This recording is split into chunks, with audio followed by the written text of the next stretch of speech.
Students, आज अपन देखेंगे इसके अंदर एक्टिनाइड्स। ये जो पीरियोडिक टेबल है, इस पीरियोडिक टेबल का डिस्ट्रीब्यूशन अपन ने देखा एलिमेंट्स का।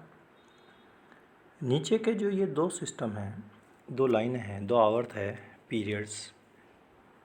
पहला है अपने पास में ऊपर वाला लेंथेनाइड्स, जिसका वर्णन अपन ने किया है, डिस्क्रिप्शंस अपन ने देखा है। नीचे की जो सेकंड लाइन है ये है एक्टिनाइड्स।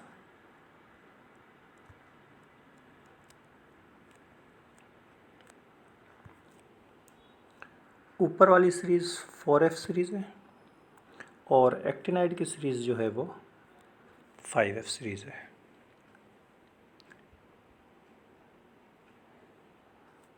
शुरू के जो कुछ एलिमेंट्स हैं इसके अंदर,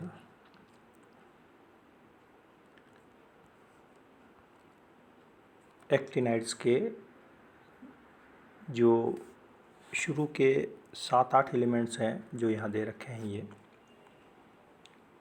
एक्टिनियम, थोरियम, पेलेनियम और यूरेनियम, ये प्राकृतिक तत्व हैं, प्रकृति में पाए जाते हैं और ज़्यादातर सारे रेडियो एक्टिव तो है ही इसके अंदर।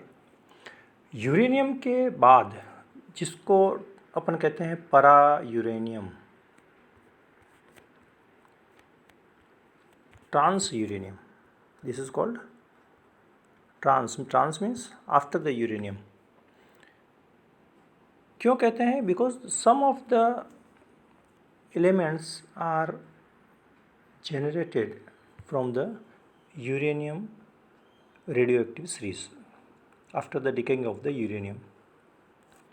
जब यूरेनियम रेडियोएक्टिव विघटित हो जाता है तो ये कुछ तत्व बनते हैं, जिसमें थोरियम, पेलेनियम, अगेन एक्टिनियम, ये जो सीरीज़ है, ठीक है ना, इसलिए ये कहलाते हैं ट्रांस यूरेनियम एलिमेंट।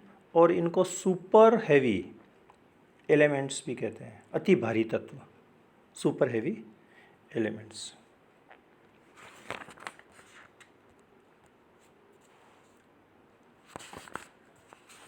इनके बाद में अपन देखते हैं इनका इलेक्ट्रॉनिक विन्यास। जिस तरह से लेंथेनाइड के अंदर अपन ने देखा था, लेंथेनाइड के इलेक्ट्रॉनिक विन्यास के अंदर कि होना चाहिए था उसके अंदर 4F1 6S2, लेकिन कुछ इलेक्ट्रॉन यहाँ नहीं रुक कर के कहाँ रुक जाते थे? 5D में, 0 से लेकर के 2 तक।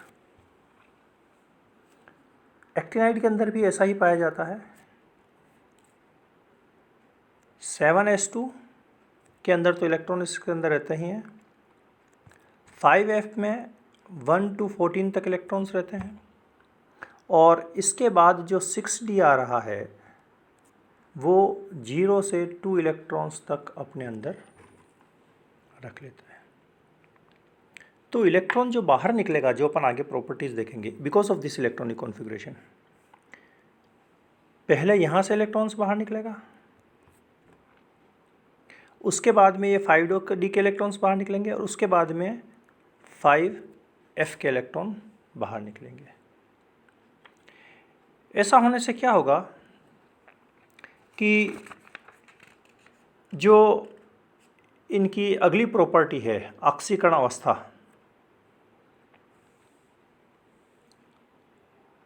ऑक्सीकरण अवस्था किसको कहते हैं? कि जब परमाणु अपने बाह्यतम कोश में से इलेक्ट्रॉन्स को बाहर निकालना शुरू करे तो धनायन बनता है, ऑक्सीकरण अवस्था बनती है। इसमें 2 इलेक्ट्रॉन्स रहते हैं, तो एक इलेक्ट्रॉन यहाँ से निकलेगा और एक इलेक्ट्रॉन यहाँ से निकलेगा, जिसकी वजह से इसकी जो ऑक्सीकरण अवस्था है वो +2 होगी। उसके बाद में इलेक्ट्रॉन्स यहाँ पड़े हुए हैं 5D के अंदर, यहाँ से निकलेगा, यहाँ से निकलेगा, तो +3 +4, ठीक है। इस तरह से चलते चलते यह अधिकतम तक +7 ऑक्सीकरण अवस्था दर्शाता है, जिसका वर्णन ये यहाँ पर अपने को दिया हुआ है। +2 ऑक्सीकरण अवस्था, उसके बाद में +3 ऑक्सीकरण अवस्था, +4 ऑक्सीकरण अवस्था, यौगिक अपन बना ही सकते हैं इनके। +4 के बाद में जो इनकी ऑक्सीकरण अवस्था आएगी अपने पास में +5,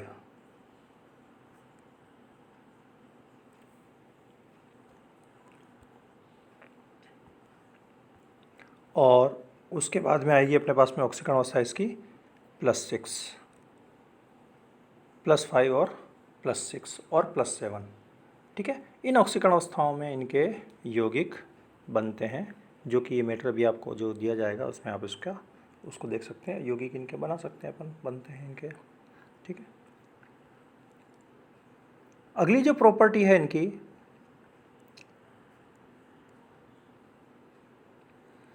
कि इनके यौगिक डी ब्लॉक की तरह रंग प्रदर्शित करते हैं। स्पेक्ट्रा आएगा तो उसका रंग भी आएगा, और स्पेक्ट्रा किसकी वजह से आएगा? लैम्डा की वजह से। और ये अपन ने पहले भी देखा कि जब इलेक्ट्रॉन अपने ही अंदर जंप करके उच्च कक्षा में चला जाता है, जिसको अपन संक्रमण कहते हैं, ट्रांजिशन। ठीक है, तो यहाँ पर जैसे भी अपन ने देखा कि 7s कोश है अपने पास में, और उससे बिल्कुल नज़दीक वाला जो कोश है वो अपने पास में 6d है, और उसके नज़दीक वाला कोश जो अपने पास में है वो 5f है। ठीक है, तो इनके बीच में ऊर्जा का अंतर बहुत ही कम होता है। इस कम ऊर्जा की अंतर की वजह से इलेक्ट्रॉन्स जो है आसानी से एक कक्ष से दूसरे कक्ष में जंप कर सकते हैं। अब कौन कौन सा ट्रांजिशंस होता है इसके अंदर ये दे रखा है कि पहले FF ट्रांजिशंस, F से F में, जैसे भी आपको बताया कि 7s, 6d और 5f। ठीक है, यहाँ से यहाँ भी जंप कर जाएगा तो ये कहलाएगा F2s। यहाँ से यहाँ जंप कर सकता है, और F से F के अंदर भी जंप कर सकता है, 5f to 6d और F to F। ठीक है, जिसकी वजह से यहाँ पर इलेक्ट्रॉन का जंप होने की वजह से ऊर्जा का उत्सर्जन होगा, और जिसकी वजह से कलर देंगे, तो इनके जो यौगिक हैं वो कलर्ड होते हैं। उसके पश्चात जो अपने डी ब्लॉक के अंदर भी, डी ब्लॉक के पैरेलल इनकी प्रॉपर्टीज चलती है। चुंबकीय गुण, चुंबकीय गुण किसकी वजह से होते हैं? इनके अंदर उपस्थित अनपेयर्ड इलेक्ट्रॉन की वजह से। ठीक है, और यहाँ पर अपने पास में 7f कक्षक हैं, तो इनके अंदर इलेक्ट्रॉन्स यहाँ भरे जाएंगे अपने पास में 7। ठीक है, तो अयुग्मित इलेक्ट्रॉन होने की वजह से इनके पास में चुंबकीय गुण होगा, और वो चुंबकीय गुण होने की वजह से जो उसका चुंबकत्व निकलेगा म्यू, और वो इसी फार्मूले से जो पहले अपन ने देखा था n × n+2 बोहर मैग्नेट्रॉन से इनका चुंबकीय। ठीक है, तो इनका चुंबकीय आघूर्ण 7 इलेक्ट्रॉन तक जा सकता है। तो 7 इलेक्ट्रॉन तक जो इनका चुंबकीय आघूर्ण निकलेगा, पहले जैसे अपन ने देखा Bm, मैक्सिमम कितना हो सकता है? 7.9 Bm तक इनका हो सकता है।